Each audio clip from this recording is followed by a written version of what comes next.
Hello, good morning. शुभ सकाळ. श्री स्वामी समर्थ. तर सगळ्यांनाच माहीत आहे सध्या अधिक मास सुरू आहे आणि आता अधिक मास संपण्यासाठी भरपूर कमीच दिवस राहिलेले आहेत. आणि मी अगोदरच्या व्हिडिओमध्ये सुद्धा तुम्हाला बऱ्याच वेळा सांगितलेलं आहे की या अधिक मासामध्ये आपण कुलदेवीची ओटी नक्कीच भरली पाहिजेत. त्याने आपल्या संपूर्ण कुटुंबावर, आपल्या घरावर अगदी देवीची कृपा होते. आपल्या घरात सुख समृद्धी, धनधान्याचा वर्षाव होतो आणि परत आपल्या घरामध्ये अगदी प्रसन्न असं वातावरण राहते. घरामध्ये काही नकारात्मक गोष्टी असतील तर त्यासुद्धा गोष्टी बाहेर पडतात आणि घरात अगदी सकारात्मकता येते. त्यामुळे आपण आपल्या कुलदेवीची ओटी ह्या महिन्यात नक्कीच भरली पाहिजे. अधिक महिना 3 वर्षातून एकदा येतो, त्यामुळे या वर्षाला किंवा या महिन्याला खास महत्त्व आहे. यामागे बरेचसे काही कारणे आहेत. त्यातलीच एक गोष्ट आपण करणे अत्यंत महत्त्वाचं आहे, ते म्हणजे कुलदेवीची ओटी भरणे.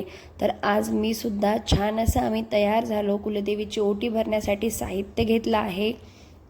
काय काय साहित्य घेतलं हे तर मी तुम्हाला शेअर करतेच. नंतर बच्चूला तयार केलं. आम्ही दोघंसुद्धा तयार झालो आणि आम्ही निघलो आहे कुलदेवीची ओटी भरायला. तर आपल्याला कुठे जायचं म्हटलं की काही साईनसुद्धा असतात. तर तुम्ही पाहू शकतात किती आभाळ आलेला आहे आणि खरंच एखादी गोष्ट करायची म्हटलं की ती गोष्ट आपण कुठल्याही पद्धतीने सक्सेस करायचा प्रयत्न करतोच, पण त्यामध्ये काही अडथळेसुद्धा येतात. तसंच आज आमच्याबरोबरसुद्धा घडलं.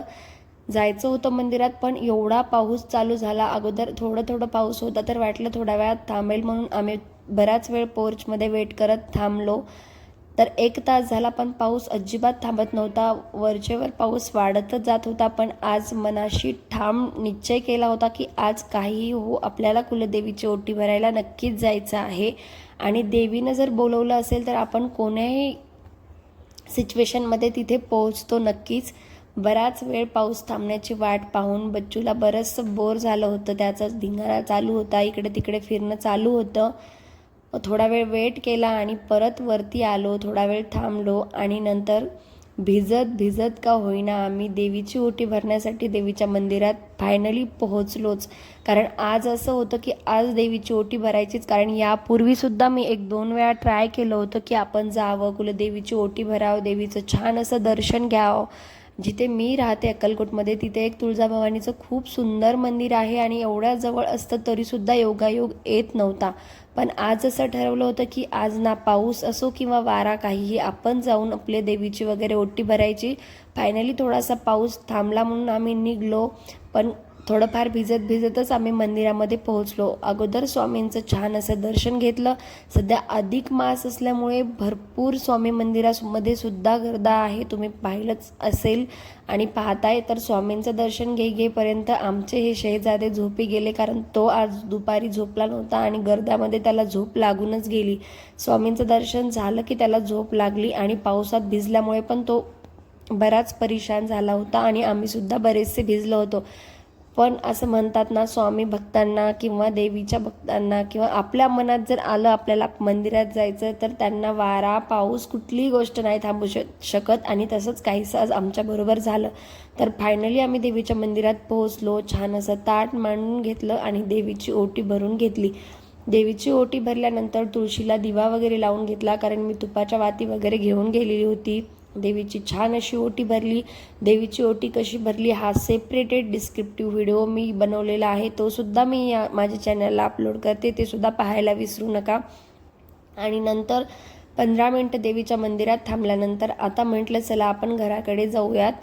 आणि श्लोकचं इथं मस्ती चालू होती. पाऊस पडल्यावर मुलांना पावसात खेळायला खूप जास्त आवडतो आणि त्यातच आमचा पण एक श्लोक आहे, तो पण तसाच आहे. आणि नंतर मग छान असं तिघांनी सुद्धा देवीला नमस्कार करून, तुळशीला, देवीला वगैरे आरती लावून, छान ओटी भरून आम्ही तिघे निघलो आहे घरी.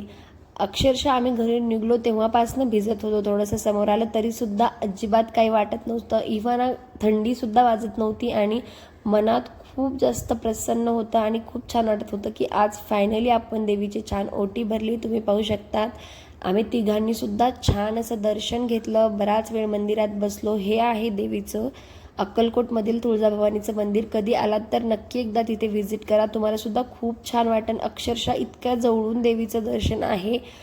तिथे बसून एकसारखं देवीकडे बघितलं की अर्ध्याच्या वरती आपलं टेन्शन दूर होतं आणि खूप जास्त छान वाटतं. इवाना अधिक महिना आहे म्हणूनच, नाही तर एरवीसुद्धा आम्ही बऱ्याच वेळा त्या मंदिरामध्ये जाऊन भरपूर वेळ बसतो. मनाला खूप जास्त शांती वाटते आणि समाधानसुद्धा वाटतं. तर मी जोपर्यंत व्हिडिओ काढत आहे तोपर्यंत या दोघांची घरी जायची घाई आहे.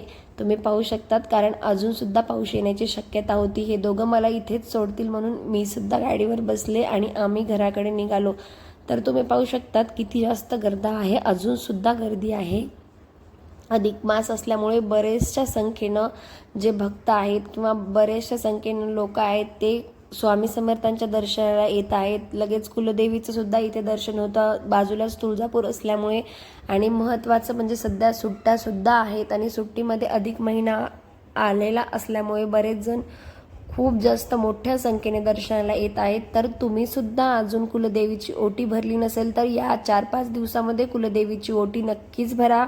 तर कुलदेवीची ओटी कशी भरावी, ओटेमध्ये त्रिकोणी खण का वापरतात आणि ओटी भरण्यासाठी काय काय साहित्य लागते, तर हे सर्व मी तुम्हाला दुसऱ्या व्हिडिओमध्ये सांगते. कारण हा व्हिडिओ जर पूर्ण घेतलं तर फार जास्त लेंदी होईल, त्यामुळे मी तुम्हाला नेक्स्ट व्हिडिओमध्ये नक्कीच सांगते. तर माझ्या चॅनलला सबस्क्राईब करायला अजिबात विसरू नका आणि माझे अगोदरचे व्हिडिओ पाहिले नसतील तर ते सुद्धा एकदा माझ्या चॅनलमध्ये जाऊन नक्कीच चेक करा.